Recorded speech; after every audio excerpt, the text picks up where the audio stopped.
युग पर चिढ़ते हुए कहता है, यार युग तू भी ना कमाल करता है। अब जब हमें पता चल गया है तो ये क्यों पूछ रहा है कि यक्षिणी यहाँ पर क्यों कैद है? हमें तो बल्कि ये बात जानकर खुश होना चाहिए कि यक्षिणी आजाद नहीं हुई है बल्कि यहीं पर है। अब वो कल पूर्णिमा की रात किसी मर्द का शिकार नहीं कर पाएगी। हाँ अभिमन्यु, मैं समझ रहा हूँ तेरी बात, पर एक बात अंदर ही अंदर मुझे खाई जा रही है और वो ये है कि यक्षिणी कमरे के अंदर ही कैसे कैद रह सकती है, जबकि हम तो वो दरवाजा खोल चुके हैं ना और उसके अंदर से भी आ चुके हैं। याद है तूने कहा था कि जहाँ पर अदृश्य शक्तियों को बांध कर रखा जाता है, यदि हम वहाँ के किसी सामान को छू लेते हैं या फिर सामान के साथ छेड़छाड़ कर देते हैं तो वहाँ की अदृश्य शक्तियाँ बंधन से मुक्त हो जाती हैं। और उस रात मेरे हाथ में भी तो अपने आप पेन आ गया था। इस हिसाब से तो यक्षिणी को कमरे में से आजाद हो जाना चाहिए था। अभिमन्यु युग पर शक करते हुए कहता है, यार तेरी बातों से मुझे ऐसा क्यों लग रहा है जैसे तू यक्षिणी को सच में कमरे से आजाद कराना चाहता था और वो पेन जानबूझकर तूने कमरे से बाहर निकाला था। युग हिचकिचाते हुए कहता है, ये तू क्या बोल रहा है यार?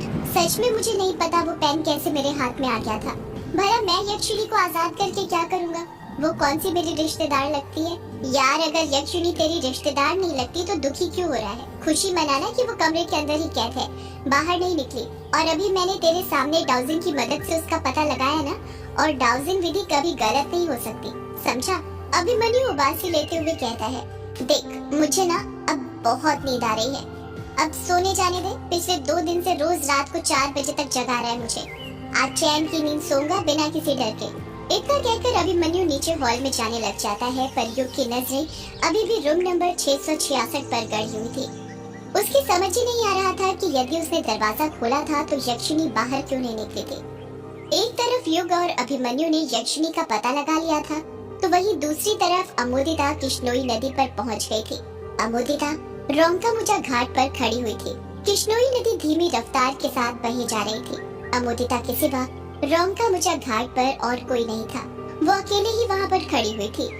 अमोदिता अपने अगल बगल देखती है। जब उसे कोई नहीं दिखता तो वो अपने हाथ की मुट्ठी खोलती है जिसके अंदर उसने वो काली पुड़िया पकड़ी हुई थी। अमोदिता वो पुड़िया खोलने लग जाती है।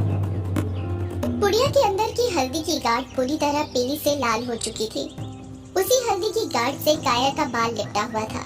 वो बाल पूरी तरह हल्दी की गांठ से चिपका हुआ था। ऐसा लग रहा था जैसे वो बाल हल्दी की गांठ के अंदर घुसने की कोशिश कर रहा था। रजनी ने अमोदिता को जो मंत्र बताया था उसका जाप करते हुए अमोदिता वो बाल हल्दी की गांठ में से निकालने लग जाती है। अमोदिता को हल्दी की गांठ से बाल निकालने में कड़ी मशक्कत करनी पड़ रही थी, क्योंकि वो बाल पूरी तरह हल्दी में समाहित हो चुका था। अमोदिता हल्दी की गांठ से बाल निकाल ही रही थी कि तभी उसकी नजर नदी पर पड़ती है और वो देखती है कि नदी के पानी के ऊपर अचानक कई सारे जुगनू मंडराने लग गए थे। अमोदिता खुद से बड़बड़ाते हुए कहती है, ये इतने सारे जुगनू कहाँ से आ गए नदी के पास? आज से पहले तो इतने जुगनू कभी नहीं देखे। अमोदिता ने इतना कहा ही था कि तभी उसकी नजर उसके हाथ में पहनी वॉच पर पड़ती है और वो देखती है कि 4 बजने में 5 मिनट ही कम थे। अमोदिता खुद से कहती है, छोड़ो, मुझे क्या करना है इन जुगनुओं से? आए हो कहीं से भी, मैं तो वो करती हूँ जो मैं यहाँ पर करने आई हूँ। 4 बजने वाले हैं, यदि 4 बजे से पहले मैंने ये टोटका नहीं तोड़ा तो गड़बड़ हो जाएगी, और यदि इस बार कोई गड़बड़ हुई तो माँ मुझे छोड़ेगी नहीं। इतना कहकर अमोदिता वापस से हल्दी की गांठ में से बाल निकालने लग जाती है और कुछ ही देर में वो हल्दी की गांठ से पूरी तरह बाल अलग करने में कामयाब भी हो जाती है। अमोदिता ने काला कपड़ा, हल्दी की गांठ और कायर का बाल तीनों अलग अलग कर लिया था। अमोदिता फिर अपनी नजर अपने आसपास घुमाती है। जब वो पूरी तरह संतुष्ट हो जाती है कि कोई उसे देख नहीं रहा, वो धीरे धीरे नदी के किनारे पर बैठने लग जाती है।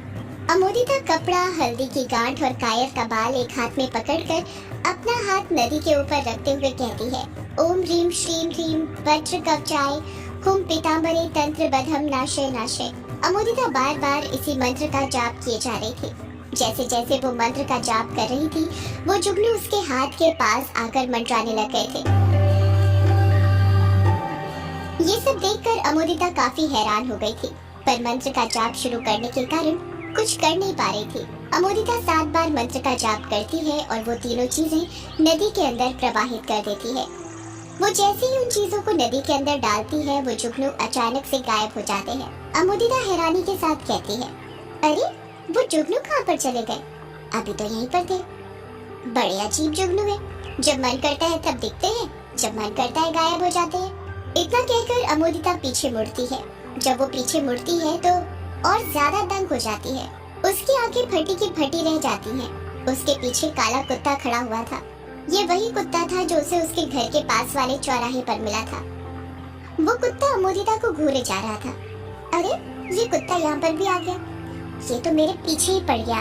अभी मजा चखाती उस कुत्ते की औलाद को।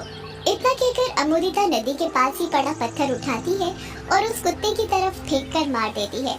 इस बार उसका निशाना एकदम सही बैठता है और सीधा जाकर उस कुत्ते को लग जाता है। पत्थर पड़ने पर पहले वो कुत्ता चीखता है और फिर वहाँ से दुम दबाकर भाग जाता है। अमोदिता खुश होते हुए कहती है, ये हुई ना बात। आज तो मेरे दोनों निशाने एकदम सही जगह पर लगे हैं। उम्मीद है कल तक कायर पर से टोटके का असर भी खत्म हो जाएगा। इतना कहकर अमोदिता अपने कदम वापस अपने घर की ओर बढ़ाने लग जाती है।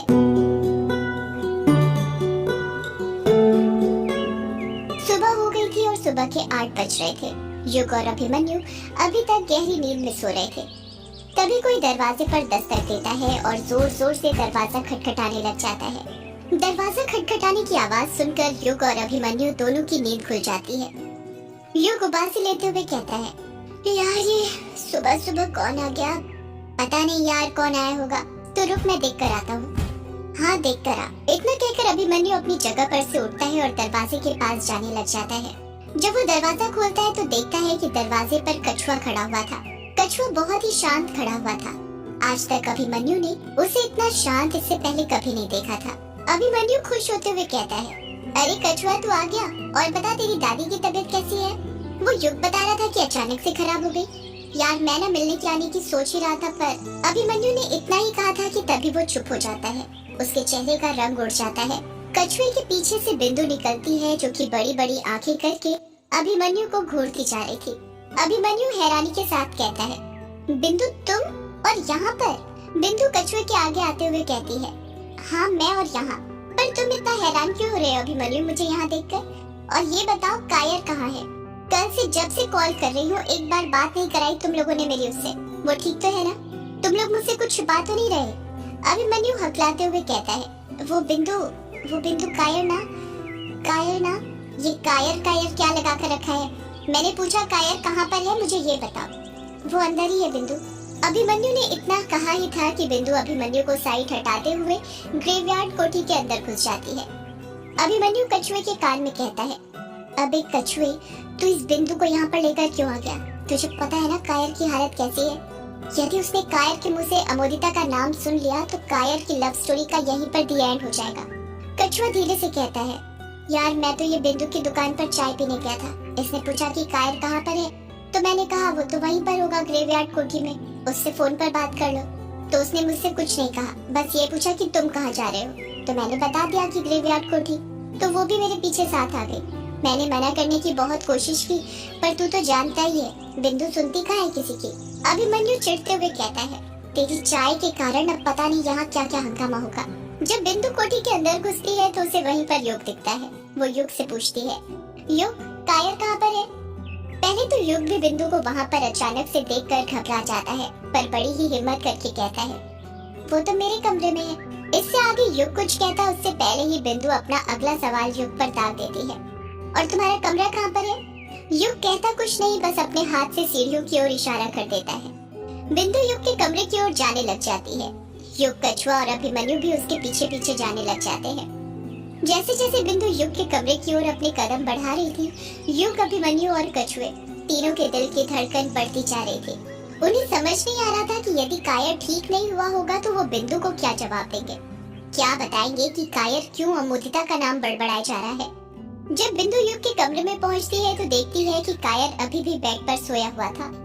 बिंदु हैरानी के साथ कहती है, ये कायर अभी तक सो क्यों रहा है? इसकी तबीयत तो ठीक है ना? युग, अभिमन्यु और कछुआ बिंदु के सवाल का कुछ जवाब नहीं देते, बल्कि एक दूसरे के चेहरे देखने लग जाते हैं। बिंदु कायर के पास जाकर बेड पर बैठ जाती है। तभी उसकी नजर जमीन पर पड़ी मछली पर पड़ती है और वो कहती है, ये तुमने भुंजी मछली को नीचे क्यों फेंक कर रखा है? तुम्हें खाने का अपमान करते हुए शर्म नहीं आती क्या? युग बहाना बनाते हुए कहता है, वो बिंदु, ये मछली ना खराब हो गई थी, तो कल रात ना मैं इसे डस्टबिन में डालने जाने वाला था, पर पर तभी लाइट चली गई तो यहीं पर गिर गई थी। बिंदु मछली को छूते हुए कहती है, पर ये मछली तो मुझे ताजी लग रही है, ऐसा लग रहा है जैसे आज ही पकड़ी गई हो, ये खराब कैसे हो सकती है। बिंदु की बात सुनकर युग और अभिमन्यु भौचक्के के रह जाते हैं।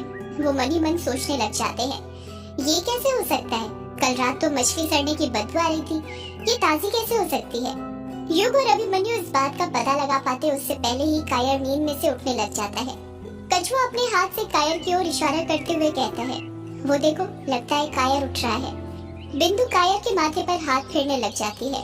तभी धीरे से कायर अपनी आंखें खोल देता है और कुछ कहने के लिए अपना मुंह खोलने लग जाता है।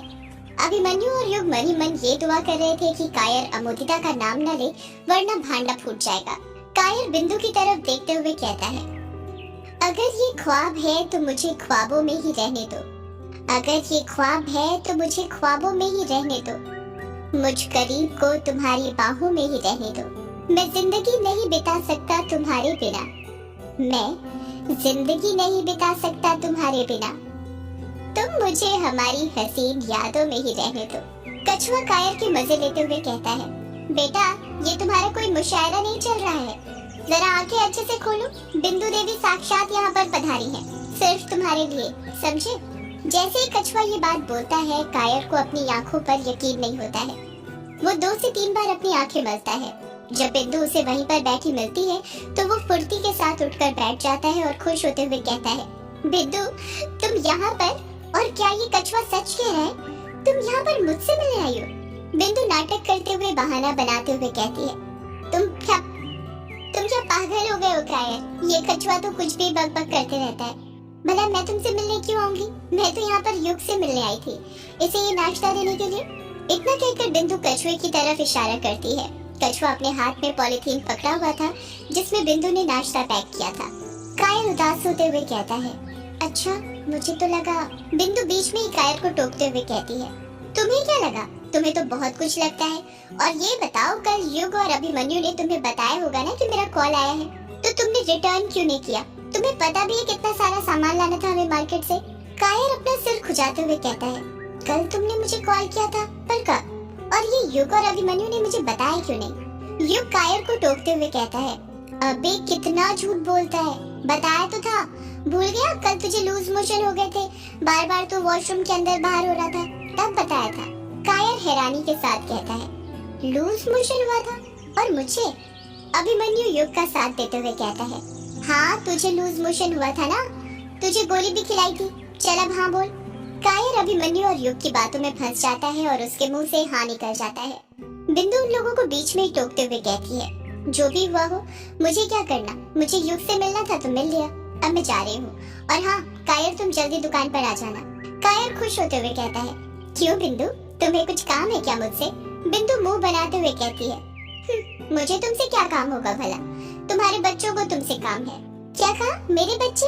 हाँ तुम्हारे वही छोटे छोटे बच्चे जिनके लिए तुम प्रेम पत्र लिखते हो, कल से तुम्हारी राह देख रहे हैं, लाइन में लगे हैं कि कब तुम आओगे और उनकी प्रेमिका के लिए प्रेम पत्र लिखोगे। अच्छा ठीक है, मैं आता हूँ। बिंदु वहाँ से जाने लग जाती है। तभी कायर उसे रोकते हुए कहता है, अरे 2 मिनट। बिंदु पीछे पलटते हुए कहती है, क्या है? सदियों से है पुरानी ये है यक्षिणी की कहानी,